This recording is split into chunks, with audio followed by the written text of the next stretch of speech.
आज हम देखेंगे वॉरेन बफे की एडवाइस इन्वेस्टिंग के लिए। अगर आप अपने 20s में हो, 25 ईयर के हो, 30 ईयर के हो, तो एक चीज़ आपको जो करनी है वो है इन्वेस्टिंग। इन्वेस्टिंग आपको ज़रूर करनी चाहिए। इससे क्या होगा, आपकी फाइनेंशियल जो कंडीशन होगी वो सुधर जाएगी। और इन्वेस्टिंग में जो सबसे पॉपुलर नाम है वो है वॉरेन बफे। वॉरेन बफे जो कि जाने माने इन्वेस्टर हैं, उनकी क्या एडवाइस है अगर आप इन्वेस्टिंग करते हैं। तो ये देखते हैं हम आज की वीडियो में कि किस तरीके से आपको एडवाइस मिलती है वॉरेन बफे की। वॉरेन बफे कहते हैं हमेशा 2 रूल फॉलो कीजिए। रूल नंबर 1 है कि नेवर लूज़ मनी। कभी भी अपनी पूरी मनी को लूज़ मत कीजिए। अगर आपके पास 100 रुपये हैं, 5 रुपये चले गए, 10 रुपये चले गए, 20 रुपये चले गए, कोई बात नहीं। ये ना हो कि आपके 100 रुपये ही चले गए या 90 रुपये चले गए, तो आपको वो 10 रुपये से फिर 100 रुपये बनाने में हो सकता है एक ज़िंदगी लग जाए। तो आपको क्या करना है, never loose money, total money. आप मनी लूज़ तो करोगे, 5-10 रुपये अगर लूज़ कर रहे हो कोई दिक्कत नहीं, लेकिन आपको पूरी मनी लूज़ नहीं करनी है। रूल नंबर 2, कभी भी पहले रूल नंबर को मत भूलो। नेवर फॉरगेट रूल नंबर 1, क्योंकि मनी इज़ विटामिन। अगर आप इन्वेस्टिंग करते हैं तो मनी क्या है, मनी विटामिन है। अगर विटामिन ख़त्म, आप ख़त्म। तो नेवर लूज मनी। अगला है invest in companies you believe in. आपको उन्हीं कंपनीज में इन्वेस्ट करना चाहिए जो कि आप भरोसा करते हैं, जिनमें वॉरेन बफे क्या कहते हैं, अगर आप एप्पल का स्टॉक खरीदते हैं या अगर आप एप्पल का मोबाइल चलाते हैं तो आपको एप्पल का ही स्टॉक खरीदना चाहिए। और अगर आपने एप्पल का स्टॉक खरीदा है तो ऐसा ना हो कि आप सैमसंग का मोबाइल चला रहे हैं या आप नोकिया का मोबाइल चला रहे हैं, एमआई का मोबाइल चला रहे हैं। नहीं, जो कंपनी का आप स्टॉक खरीदते हैं आपको उसी का प्रोडक्ट खरीदना है। इससे क्या होगा, आपकी जो कंपनी है वो अच्छे से ग्रो कर पाएगी। अब यहाँ पे आप कोका कोला में इन्वेस्ट करते हैं तो आपको कोका कोला ही पीनी है। ये नहीं कि आप किसी रेस्टोरेंट में गए और आपने बहुत महंगी ड्रिंक पी ली, नहीं, आपको कोका कोला ही यूज करनी चाहिए। बैंक ऑफ अमेरिका जैसे कोई अगर बैंक में अकाउंट खुलवाते हो आप, तो या मान लीजिए आईसीआईसीआई में अगर आप अकाउंट खुलवाते हो तो आपको इसका स्टॉक खरीदना चाहिए। या अगर आपने एचडीएफसी बैंक का अगर आपने स्टॉक खरीद लिया तो आपको इसमें अकाउंट खुलवाना चाहिए। तो ये सारी चीज़ें आपको ध्यान रखनी है कि जो भी चीज़, जो भी कंपनी का प्रोडक्ट आप यूज करते हो उसी का स्टॉक आपके पास होना चाहिए। ये नहीं कि आपका स्टॉक किसी और कंपनी का है और आप प्रोडक्ट किसी और कंपनी के यूज कर रहे हो। नेक्स्ट एडवाइस है वॉरेन बफे की कि अगर आप 10 साल के लिए इन्वेस्ट करने की नहीं सोच रहे हैं, मान लीजिए आपने डाबर में इन्वेस्ट किया और आपने 1 महीने में रुपए निकाल लिया, तो मत कीजिए। This is not investing. ये कोई इन्वेस्टिंग नहीं है, ऐसा मत कीजिए। फालतू आप अपना टाइम बेकार कर रहे हैं और जो मार्केट है उसमें भी आप फालतू में अपना रुपया डाल रहे हैं। अगर आपको इन्वेस्टिंग करनी है तो कम से कम 5 से 10 साल तक की तो इन्वेस्टिंग करनी ही चाहिए। और जो वॉरेन बफे कहते हैं कि आपको कम से कम 10 साल की तो इन्वेस्टिंग करनी चाहिए, तभी कहलाएगी आपकी लॉन्ग टर्म इन्वेस्टिंग और तभी आपको गेन होगा। ये नहीं कि आप 1 महीने में अगर 5 रुपये ऊपर गए और आपने स्टॉक को बेच दिया, नहीं। इन्वेस्टिंग क्या होती है, लॉन्ग टर्म में होती है।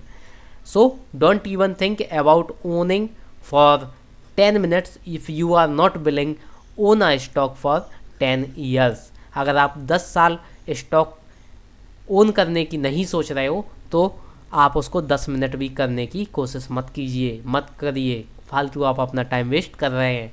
अगर आप 10 साल की सोचते हैं तो कीजिए, बहुत अच्छे ढंग से कीजिए।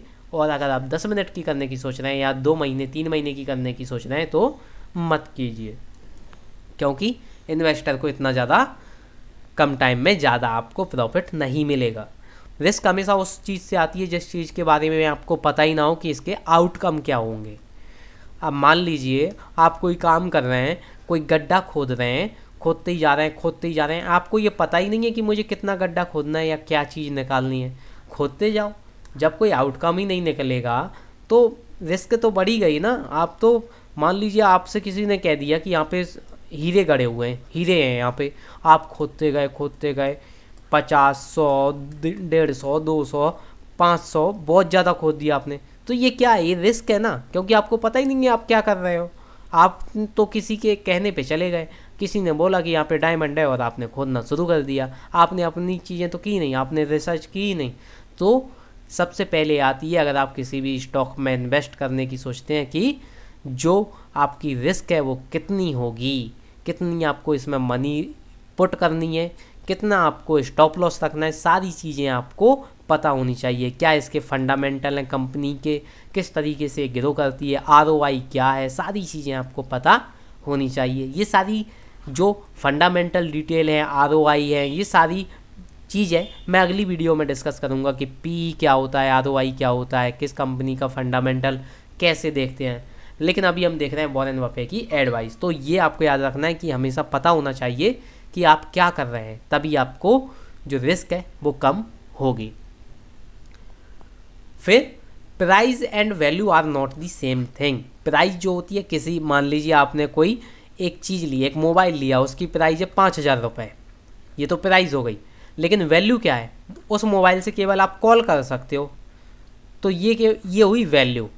अब कोई मोबाइल है, दूसरा मोबाइल है, वो है आपका 6,000 रुपये का, और उसमें आप क्या क्या कर सकते हो, कॉलिंग कर सकते हो, कैमरा यूज कर सकते हो, वीडियो रिकॉर्ड कर सकते हो, सॉन्ग सुन सकते हो, इंटरनेट चला सकते हो। तो ये क्या हुआ, ये ज़्यादा वैल्यू प्रोवाइड कर रहा है या ये वाला मोबाइल? ये वाला मोबाइल भले ही ये महंगा है लेकिन ये ज़्यादा वैल्यू प्रोवाइड कर रहा है। तो हमें उतनी ही प्राइस देनी चाहिए जितनी की हमें वैल्यू मिल रही है। इसमें हमें इनफ वैल्यू मिल रही है क्या? केवल कॉलिंग मिल रही है, क्या इनफ है? नहीं है। इससे अच्छा तो हम 1,000 रुपये ज़्यादा खर्च करके calling, camera, video, song, internet सारी चीज़ें यूज कर सकते हैं। इसीलिए क्या है, कभी भी ज़्यादा पे मत करो। प्राइस इज़ वॉट यू पे, value is what you get. आप जितनी प्राइस पे करते हो उसके हिसाब से आपको वैल्यू मिले, तभी आपको पे करना है। तो ये सारी चीज़ें आपको याद रखनी है कि किस तरीके से आपको मैनेज करनी है चीज़ें। Never depend on a single income. कभी भी एक सिंगल इनकम सोर्स पे आपको डिपेंड नहीं होना है। ये नहीं कि आप जॉब पे जा रहे हैं तो जॉब पे ही जा रहे हैं, इन्वेस्टिंग कर रहे हैं तो इन्वेस्टिंग ही कर रहे हैं। आपको मल्टीपल सोर्स ऑफ इनकम होनी चाहिए। पैसिव सोर्स होना चाहिए आपका, और एक्टिव सोर्स भी होना चाहिए। दोनों सोर्स आपके पास होने चाहिए इनकम के। ये कैसे कैसे होते हैं ये मैं अगली वीडियो में डिस्कस करूंगा। पैसिव इनकम सोर्स क्या होता है और एक्टिव इनकम सोर्स क्या होता है। अभी आपको केवल इतना बता रहा हूँ कि आपके पास बहुत सारे सोर्स होने चाहिए इनकम के। आपको कभी भी एक सोर्स पे नहीं होना चाहिए। सेकंड सोर्स तो आपके पास कम से कम होना चाहिए। 2 से 3 सोर्स तो आपके पास कम से कम इनकम के होने ही चाहिए। तो ये सारी चीज़ें आपको याद रखनी है वॉरेन बफे की एडवाइस में। सारी चीज़ें आपको समझ में आ गई होंगी किस तरीके से आपको एडवाइस फॉलो करनी है वॉरेन बफे की, किस तरीके से आपको फॉलो करनी है एडवाइस वॉरेन बफे की, जिससे कि आप अच्छे से अच्छे इन्वेस्टर बने आने वाले टाइम में। आने वाली वीडियो के लिए आप चैनल को सब्सक्राइब कर लें और हिट करें लाइक बटन। मिलते हैं अगली वीडियो में। Till then take care.